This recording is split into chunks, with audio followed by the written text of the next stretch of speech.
Who are some of the people we need to kick out of society? Let's find out, starting with number 6, the thin line between fries and shakes. In Houston, a Jack-in-the-Box drive-thru worker, Alonniea Ford, was captured on video shooting at a family of 3, including a 6-year-old girl and her pregnant mom, following a dispute over, get this, missing curly fries.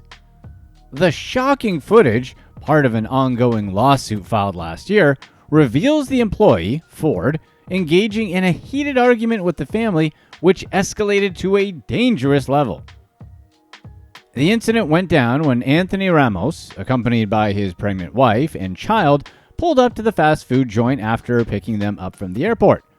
Ramos, a Florida resident in Houston to aid in Hurricane Harvey recovery efforts, noticed that his order was missing curly fries, and somehow that triggered a heated exchange with Ford. The video shows Ford hurling ketchup packets and other items at Ramos, who responds by tossing items back at the worker. Another employee attempts to de-escalate the situation when, suddenly, Ford pulls out a weapon and discharges it at the family's car as they sped away. What was really crazy about the whole ordeal was Ford's nonchalant attitude right after she discharged her firearm, with the footage showing her calmly walking away and then returning to the window to casually clean up the aftermath. The lawsuit filed against both Ford and Jack-in-the-Box seeks over $1 million in damages. Ford was charged and she pleaded guilty to her misdemeanor. The victims, traumatized by the incident, said that the incident led Ramos to quit his job and return to Florida. For her defense, Ford tried to downplay the severity of the incident, maintaining that she was merely trying to protect herself. However, the video told a different story, showing her aiming and firing the weapon directly at the family's vehicle. Ford's attempt to deny the crazy thing she did was further contradicted by the video's visual evidence displaying a muzzle flash, proving that she did pull the trigger. While Ramos's retaliation by throwing items at the employees wasn't okay, the question remains, should such a dispute over missing curly fries lead to a potentially life-threatening situation? The escalation from a fast food argument to an actual life-threatening altercation raises concerns about employee background checks and the need for a safer working environment. So we have to ask, who in this scenario would you rather kick out of society?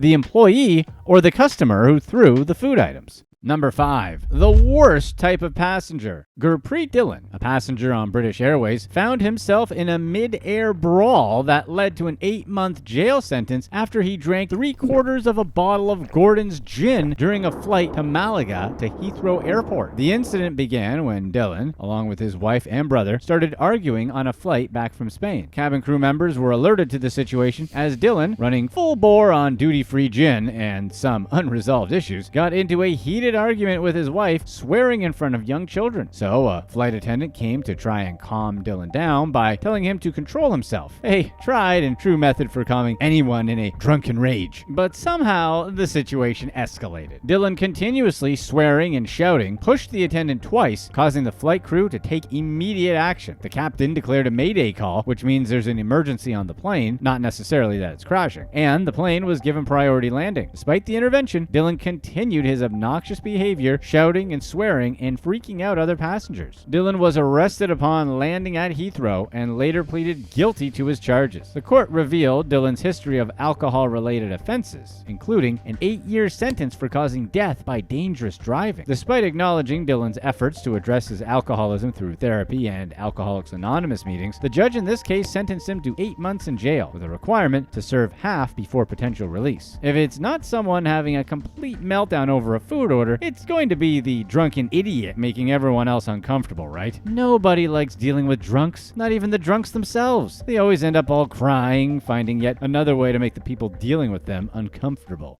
Number 4. Improper training.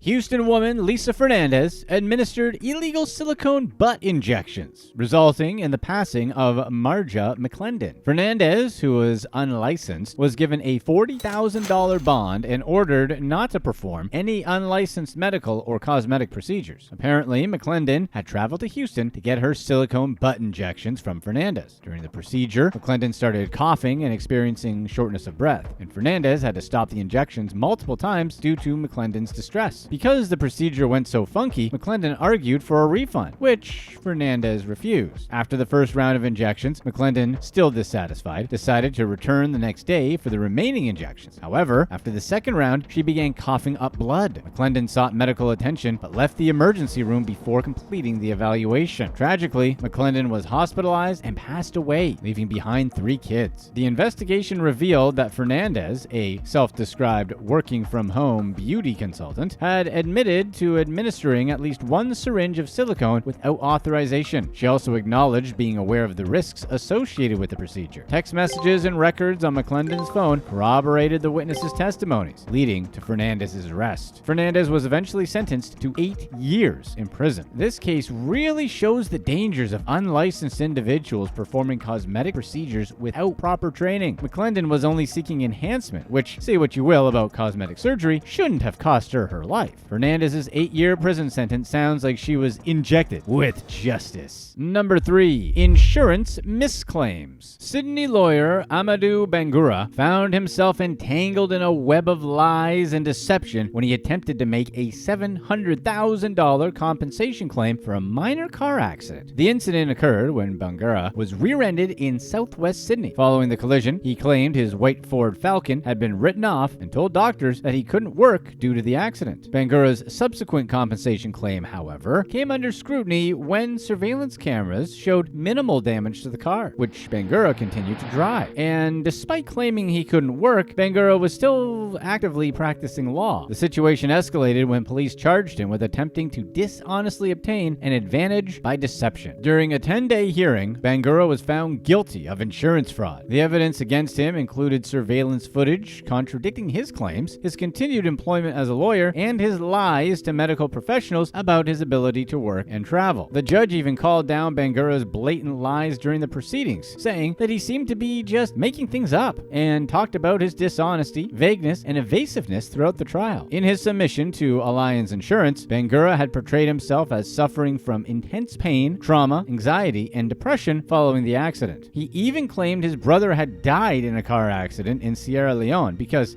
why not? However, police investigations revealed that Bangura's siblings were alive and well in Australia. Moreover, he was caught lying to a second doctor, saying he couldn't sit for more than 20 minutes while having flown to Indonesia 3 times in 4 months. The most serious evidence came from a telephone intercept between Bangura and his lawyer, where he admitted to maintaining employment status solely for regulatory compliance purposes. As the court learned, he promptly contacted the firm after the call, urging them not to disclose any information about his employment, suggesting an attempt to cover up his deceit. And Bangura's behavior is the exact reason why insurance can be so expensive for everyone. Thanks for making it tougher for everyone else, wealthy lawyers who really didn't need to scam anyone. Number 2. Girls in jail.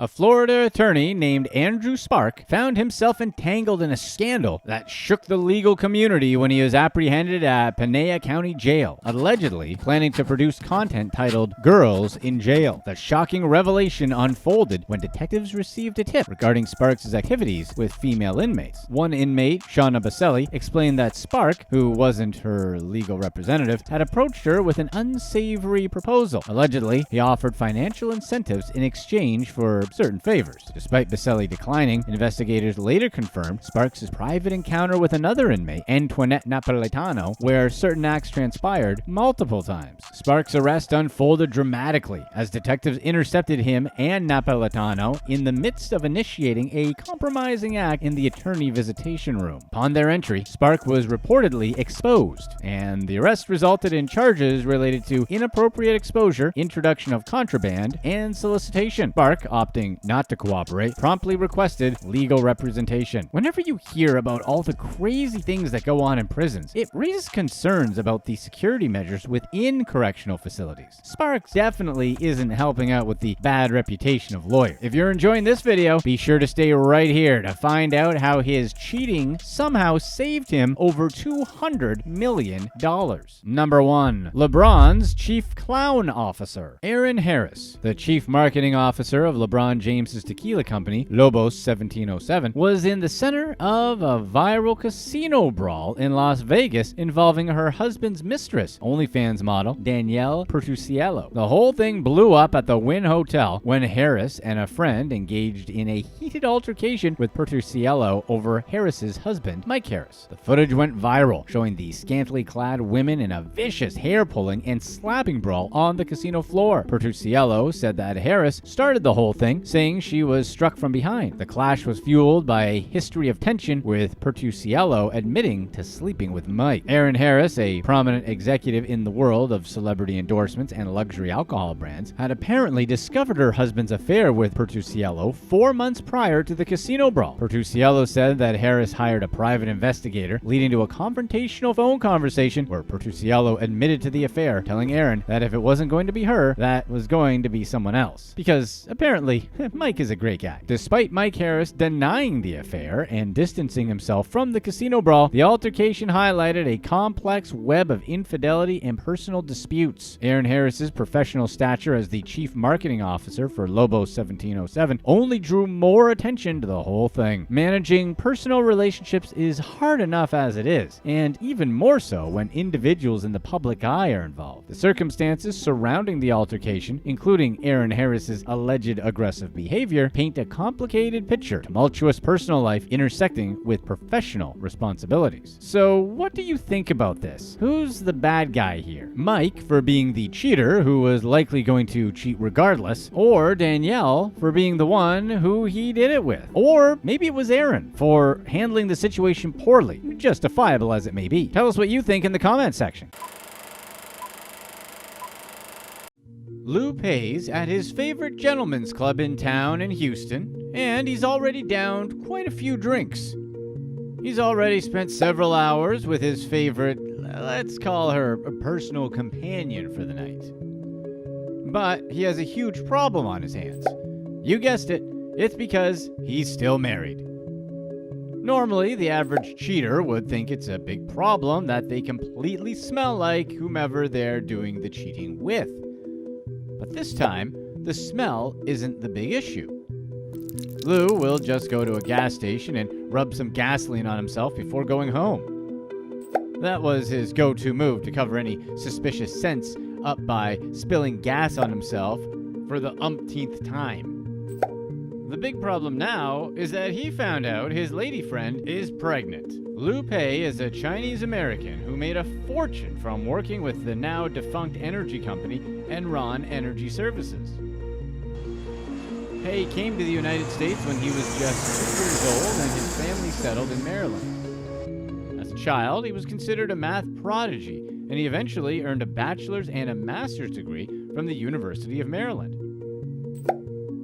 Pei soon started working at Enron and quickly rose through the ranks to become a high-ranking executive. In 1987, Lou Pei left the SEC to go and work for Enron. At the time, Enron was a small regional energy supplier. Pei quickly rose through the ranks at Enron and quickly became the CEO of a subsidiary called Enron Energy Services. At the time Pei became the CEO of that subsidiary, Enron was experiencing extraordinary growth.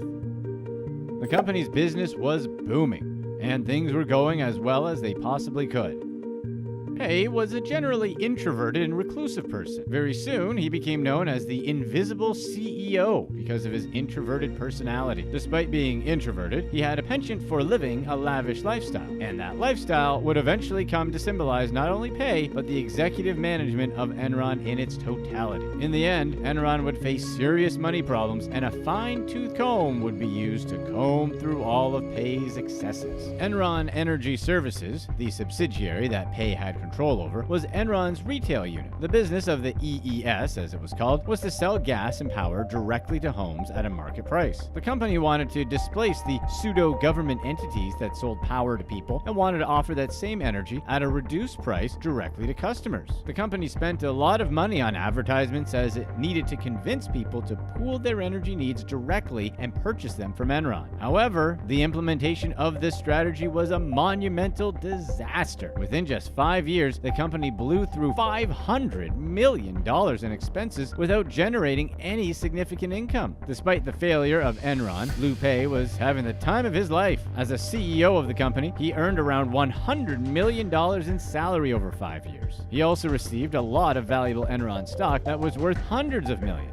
So, what did Liu Pei do with all the money he was making from the Enron sinking ship? Well, the gentleman spent it at gentlemen's clubs, as was appropriate for a gentleman. Despite being a reclusive man, Pei came alive at night. He frequented his magical clubs as often as he could and was quite fascinated by the dancers in them. He was so fascinated by these clubs that he visited them every night and often had meetings in them. After the meetings, Pei would even treat the best performing salesmen to special encounters with the dancers in the club. Pei didn't just go to the clubs to watch dancers. He also made sure to spend lavishly on them. The dancers often didn't believe that Pei, a reclusive and introverted man, was such a powerful CEO. So he spent a lot of money on them to prove that he was indeed powerful and wealthy. Pei sometimes even took these dancers to his high-rise offices to show off, and the club parties would continue at Enron's offices late into the night. However, Pei had a wife, and wives typically don't like exotic dancers. So Pei didn't want his wife to find out he was spending time learning how to dance in special dance clubs. So he did what any reasonable and properly adjusted man would do. He went to gas stations and poured a little gasoline on himself before going home. He reasoned that this would get rid of the dancer's scent on him and that his wife wouldn't notice a thing. Judging by how often he frequented these clubs, we have one thought and one bit of advice. 1. Pei's wife must have thought he was really bad at putting gas in his car that had horrible gas mileage. And 2, pouring gas on yourself when potentially dealing with an angry woman isn't a good idea. Eventually, Pei's adventures at these clubs blossomed into a full-on affair, or magical romance, depending on your perspective, with a dancer named Melanie Fool. As luck would have it, Melanie Fool was also married and had 2 kids. Things got messier for Pei when Miss Fool got pregnant, and Mrs. Pei eventually found out about her husband's extracurricular activities. This time, he couldn't hide a baby bump with a gasoline scent. Mrs. Pei wasted no time suing for divorce, and Pei found himself in a precarious situation. And things were about to get even worse for Pei because why not? Around the same time Pei was dealing with his marital headaches, the higher-ups at Enron were discovering Enron Energy Services' massive failures and Pei's dancing expenses that were so vast the reports ended up on the desk of Enron boss Kenneth Lay. While Pei wasn't exactly fired from the company, Enron advised him that things wouldn't go on smoothly if he stayed on as CEO. So Pei made what must have been the hardest decision in his life. He left Enron. At the time, it must have felt like he was making a huge mistake, but time would prove that he'd made the best decision of his life. The divorce was hard on Pei. His wife had evidence that he cheated, and she was going to get every penny she could in the divorce settlement. The case was so expensive for Pei that he was forced to sell all of his Enron stock to pay his divorce settlement. Despite being in such a difficult situation, Pei was still quite lucky. At the time he was selling his Enron shares, they were around peak value. Enron's all-time stock share price value was about $90, and Pei managed to sell all of his stock for an average price of $72 apiece. At the end of the day, he made around $250 million from selling his shares. Pei paid his wife, Lana, a lump sum of tens of millions of dollars. He also had to forfeit his Houston mansion, a Houston condo, and a $3 million home in Hawaii as part of the settlement. Left with no wife, no job, and a pregnant mistress, Liu Pei felt like there was only one thing he could do. Marry the dancer carrying his baby and move to Colorado. By the time Pei was settling down in Colorado, a few things were happening over with his former employer. Pei had left Enron in June of 2001, but just 2 months later, the entire company was in trouble. The share price was tumbling down a hill, and in October, Enron had lost 2/3 of its value. At this point, the CEOs of Enron were all selling their shares while telling employees that every little thing was going to be okay. By November of that year, a single Enron share was worth just $1. By December of that year, the company had been exposed as a huge multinational fraud and was eventually filing for bankruptcy. If Pei had just delayed selling his stocks for a few months, he would have been left smelling like gasoline and dancers holding an empty bag of of Enron shares and could have possibly been facing criminal charges. When he got to Colorado, Pei bought the Taylor Ranch for $23 million. The ranch was so big that for a short while, Pei was the second largest landowner in Colorado. The ranch even had a mountain, and locals began calling it Mount Pei. Pei approached the purchase of the property